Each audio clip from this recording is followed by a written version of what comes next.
Hello everyone, my name is Fletcher from PSX, and today I am bringing you my review of Space Station Sprint. All footage in this video was taken on the Xbox Series X. The game releases today on Xbox and Steam, and you can pick it up for $9.99. And remember, if you want more reviews and content like this, then please feel free to subscribe. Space Station Sprint is a fast-paced first-person shooter developed by a single developer at Snow Day Software. This indie game certainly stands out from the crowd with its unique gameplay and gameplay loop. In this game you take control of a main character called Volt.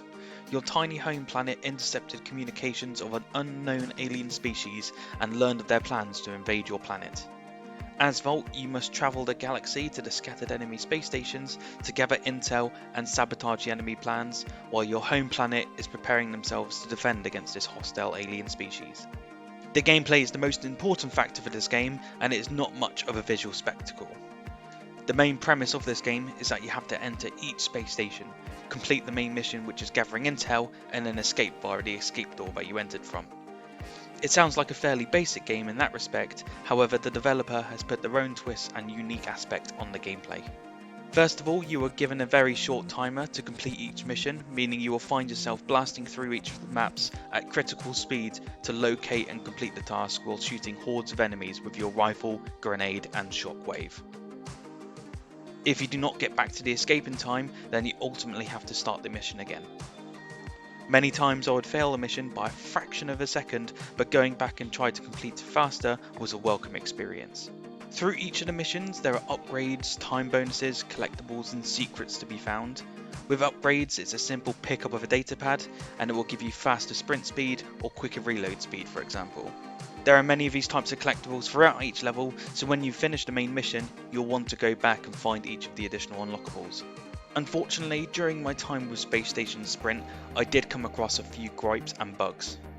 On a few occasions I would be trying to aim my weapon, but for some reason the reticle would not be in the centre of the screen as per usual and made it a very awkward and cumbersome experience. The AI in this game are far from smart and more towards the basic side. You'll find enemies will always follow you as if they were brainless zombies and not space station combat soldiers. They will blindly fire a lot of the time and you'll just run past them as if it was a toddler with a gun.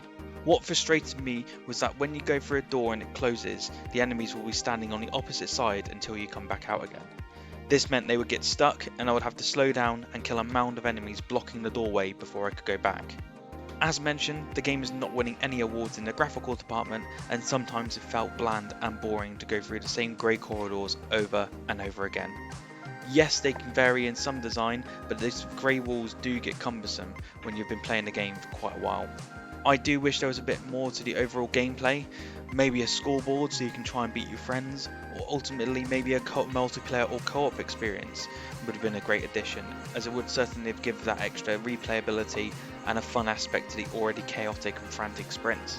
By no means is this game going to win any awards, but it does successfully keep you captivated and makes you want to keep playing just to see if you can get every single collectible on offer. Overall, Space Station Sprint is a fun game that harkens back to the games like Quake, but offers little to no reason to keep playing after a couple of hours. The bland level design, boring gameplay objectives, and lack of additional weapons makes the game feel repetitive and not that enjoyable.